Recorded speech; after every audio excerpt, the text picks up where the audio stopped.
나는 늘 이렇게 말했다. 돈은 불과 같다. 불은 음식을 익히지만 통제하지 못하면 집을 태운다. 돈도 마찬가지다.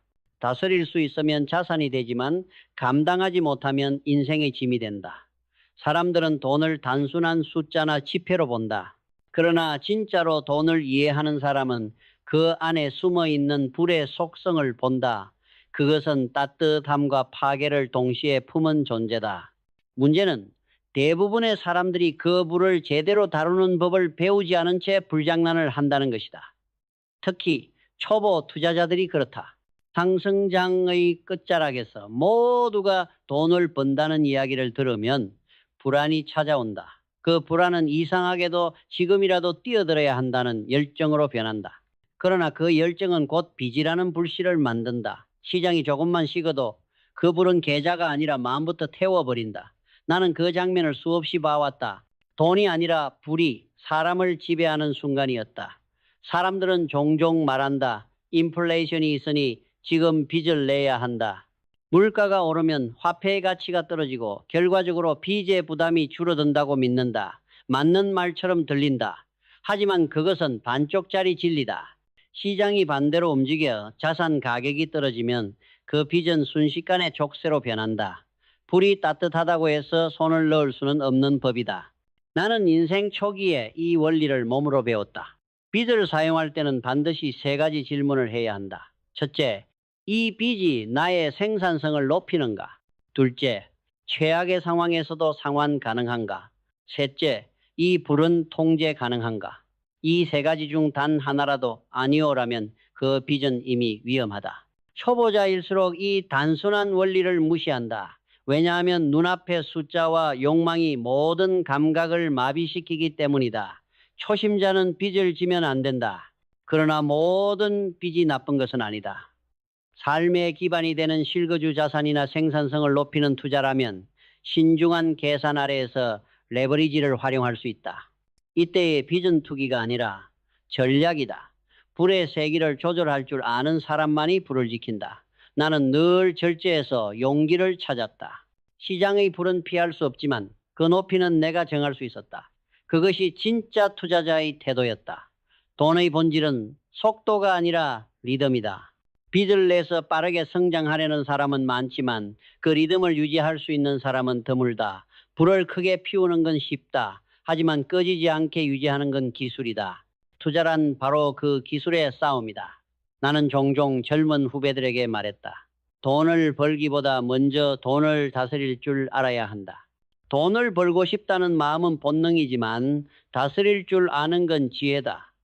지혜는 숫자에서 오지 않는다. 그것은 경험에서, 통제에서, 그리고 기다림에서 나온다. 사람들은 돈을 통해 자유를 얻는다고 생각하지만 사실 자유는 통제에서 나온다. 돈을 다스릴 줄 아는 사람은 빚이 아닌 선택으로 움직인다. 나는 한때 시장의 불길 속에서 모든 걸 잃을 뻔했다.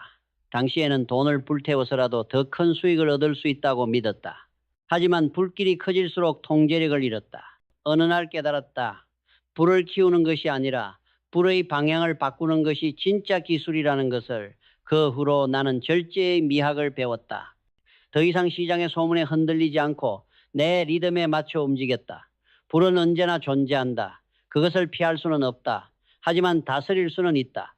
그게 바로 돈을 불로 보지 않는 사람과 불로 다스리는 사람의 차이다. 불이 없다면 삶은 차갑고 불이 과하면 모든 것을 잃는다. 이 단순한 진리를 깨닫는 순간 돈은 더 이상 적이 아니라 동반자가 된다. 그리고 나는 그제서야 비로소 알았다. 진짜 부자는 돈을 많이 가진 사람이 아니라 불의 온도를 스스로 조절할 줄 아는 사람이라는 것을. 인플레이션이라는 단어는 이제 누구에게나 익숙하다. 하지만 사람들은 여전히 그 본질을 오해한다. 인플레이션은 단순히 물가가 오르는 현상이 아니다. 그것은 화폐에 대한 신뢰가 서서히 녹아내리는 과정이다. 돈은 믿음의 상징이다. 사람들은 지폐를 종이로 보지 않는다. 그 종이가 내일도 같은 가치를 지닐 것이라고 믿기 때문에 사용한다. 그러나 인플레이션은 그 믿음을 조금씩 갉아먹는다. 믿음이 흔들리면 불안이 생기고 불안은 시장을 흔든다. 나는 기업을 경영하며 수없이 목격했다. 물가가 오르는 시기에는 빚이 녹아내린다. 빚은 숫자 단위로 표시되지만 자산은 실물 가치로 존재하기 때문이다. 그래서 많은 사람들은 인플레이션 때는 빚을 지는 게 유리하다고 말한다. 하지만 그건 절반의 진실이다. 인플레이션이 단기적으로 빚의 부담을 줄일 수는 있어도 그보다 더 빠르게 화폐 신뢰를 붕괴시킨다. 즉, 돈의 기준선이 사라지는 것이다. 기준이 무너지면 계산이 의미를 잃는다. 그때 시장은 합리성보다 심리로 움직이기 시작한다. 그래서 나는 언제나 이렇게 말했다. 인플레이션은 친구이자 적이다. 차이는 준비에 있다. 인플레이션의 시대에는 종이돈보다 실물이 강하다. 땅, 설비, 기술, 브랜드 같은 것은 시간이 지나도 남는다. 반면 화폐는 녹는다. 하지만 많은 사람들이 이 단순한 원리를 잊고 현금을 안전이라 믿는다. 그러나 진짜 안전은 형태가 변하지 않는 가치에 있다. 예를 들어보자. 1970년대 세계 경제는 그 교훈을 가장 극적으로 보여줬다. 종이돈의 가치는 매일 녹아내렸고 사람들은 은행에 돈을 넣어도 실질 가치는 줄었다. 반면 금, 원유, 곡물과 같은 실물 자산은 10배, 20배로 올랐다. 세상은 실물의 시대였다. 그 경험은 나에게 단순한 결론을 남겼다. 돈을 벌려 하지 말고 가치를 지켜라. 인플레이션이 심할수록 사람들은 돈을 잃고 물건은 힘을 얻는다. 그렇기에 돈을 가진 사람보다 가치를 가진 사람이 강하다. 하지만 여기서 또 하나의 착각이 생긴다. 실물을 빚으로 사면 그 빚은 언제든 칼이 될 수 있다는 것이다. 불이 따뜻하다고 손을 넣는 것과 같은 위험이다. 그래서 인플레이션 속에서도 균형의 감각이 필요하다. 돈의 흐름이 변하더라도 본질의 가치는 변하지 않는다. 핵심은 그 본질을 읽는 눈이다. 나는 직원들에게 자주 말했다. 돈을 벌 생각보다 먼저 돈의 성질을 이해하라. 인플레이션은 단순히 물가 상승이 아니라 화폐의 심리적 신뢰가 약해지는 과정이다. 그 신뢰가 흔들릴 때 시장은 불안해지고 불안은 기회를 만든다. 아이러니하게도 그 시기에는 현금의 가치가 줄지만 판단력의 가치는 오른다. 시장은 숫자가 아니라 심리로 움직인다. 금리, 물가, 그리고 군중의 심리가 세계의 축이다. 이 세 가지가 엇갈리면 불이 된다. 그 불이 타오를 때 현명한 사람은 불길을 보지 않고 바람의 방향을 본다. 돈은 계산이 아니라 흐름이다. 인플레이션은 그 흐름의 방향을 바꾸는 바람이다. 따라서 현명한 투자자는 그 바람을 두려워하지 않는다.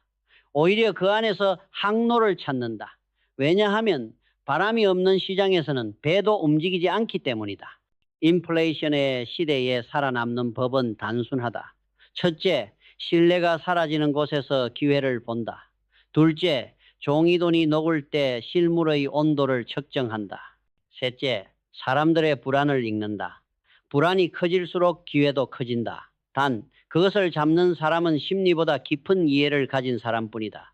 결국 돈의 본질은 숫자에 있지 않다. 그것은 믿음, 심리, 그리고 리듬의 문제다. 시장이 흔들릴 때 이 세 가지를 읽는 자만이 생존한다. 나는 그것을 배웠다.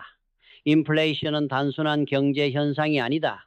그것은 인간의 욕망과 두려움이 만들어내는 집단 심리의 불길이다. 그 불길 속에서 살아남으려면 숫자를 믿지 말고 본질을 믿어야 한다. 나는 평생 동안 시장을 지켜보며 한 가지 확신을 얻었다. 돈은 한 곳에 머무르지 않는다. 그것은 물처럼 흐르고 불처럼 번진다. 그래서 진짜 부자는 불을 더 피우는 사람이 아니라 그 흐름을 다스리는 사람이다. 이 원리를 모르는 사람은 언제나 한쪽으로 쏠린다. 상승장에서는 탐욕에, 하락장에서는 공포에.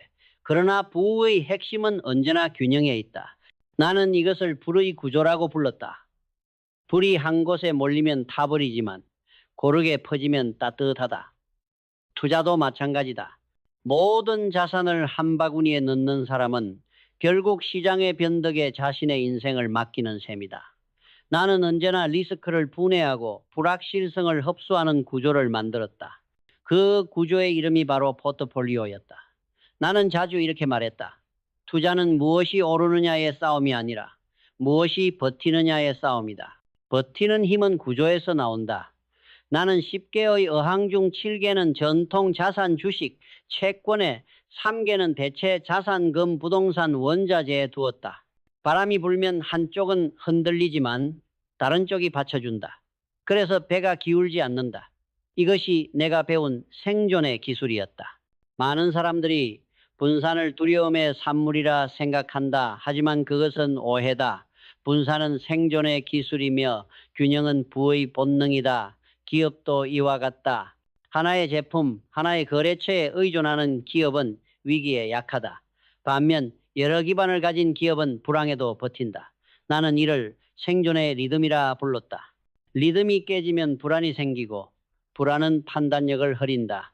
그래서 나는 사업을 할 때마다 이렇게 다짐했다. 한쪽이 흔들리면 다른 쪽이 버티게 하라. 그러나 사람들은 언제나 속도를 선택한다. 속도는 매혹적이다. 빠른 성장, 빠른 수익, 빠른 성공. 하지만 빠름에는 그만큼의 불안이 숨어 있다. 빠르게 타오른 불은 더 빨리 식는다.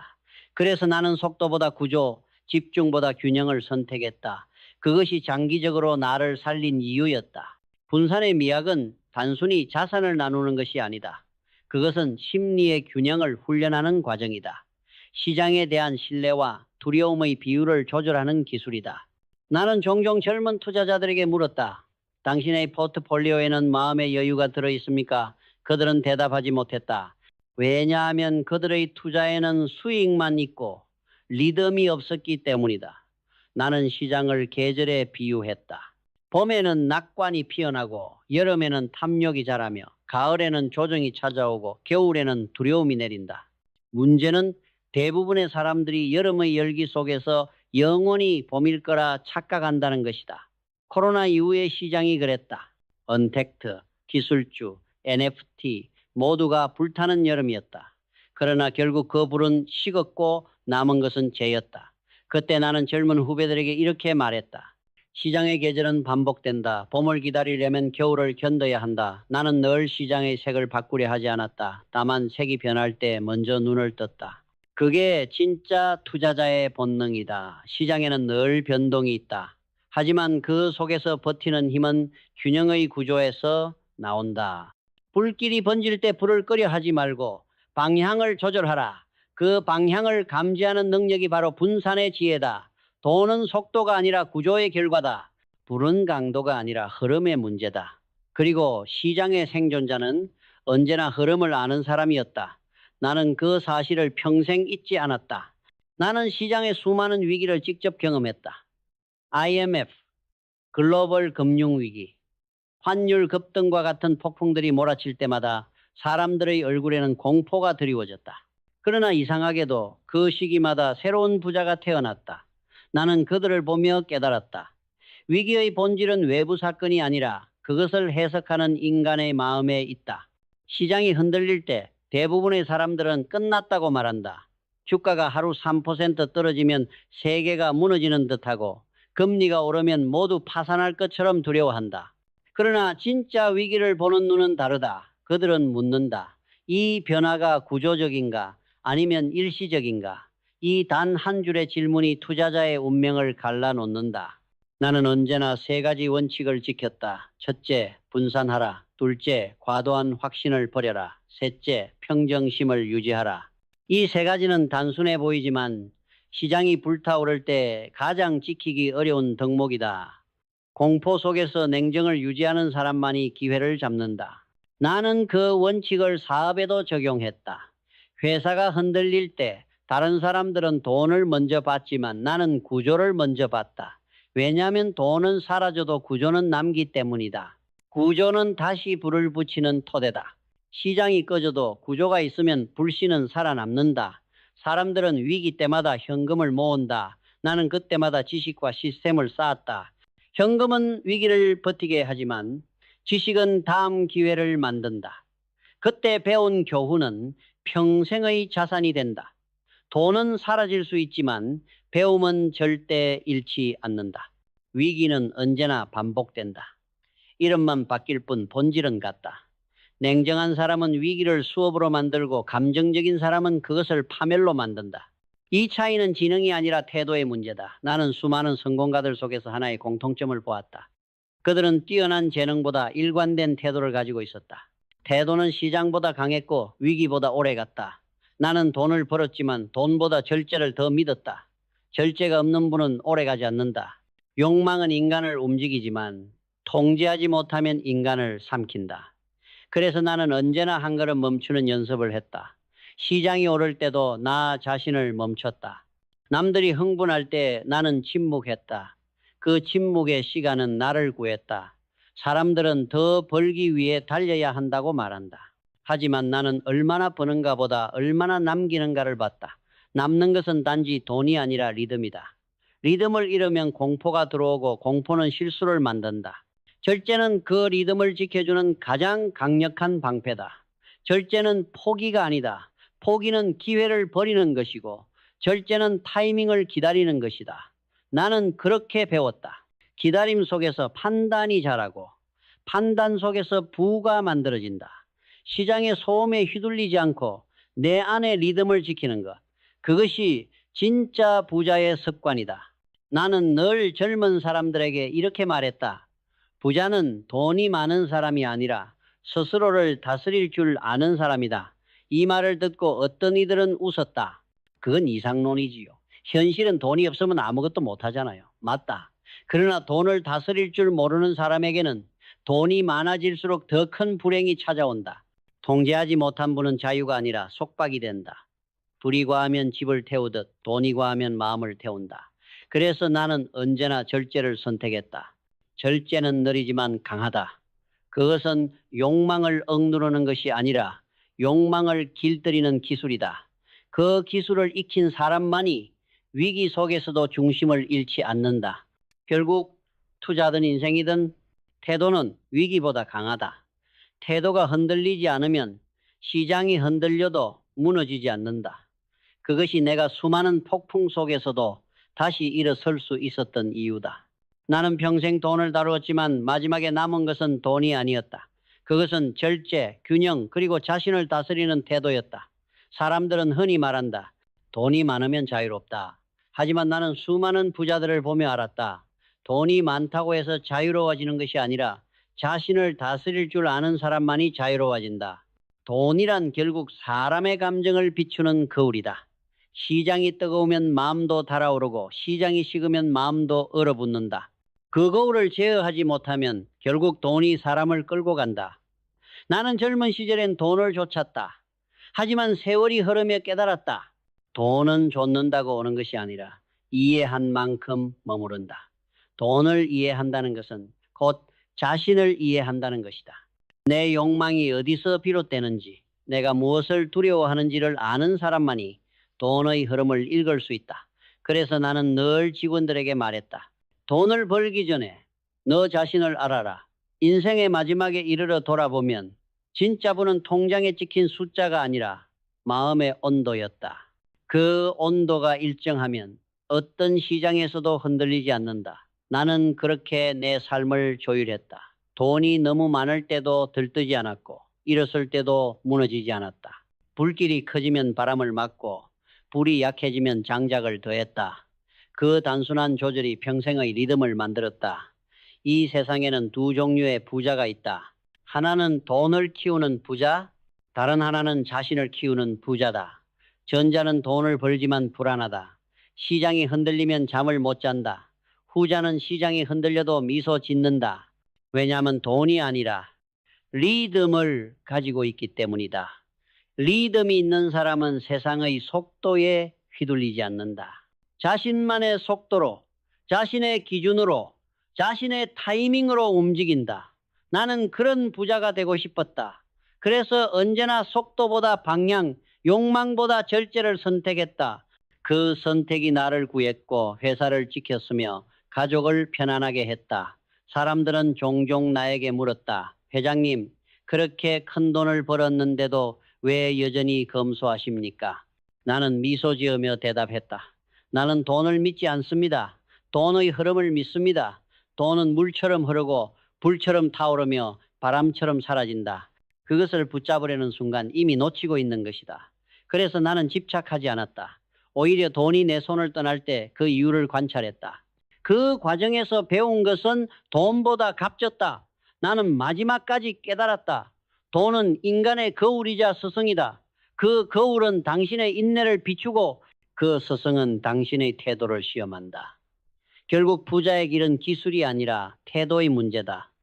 절제할 줄 알고 기다릴 줄 알고 포기하지 않을 줄 아는 사람.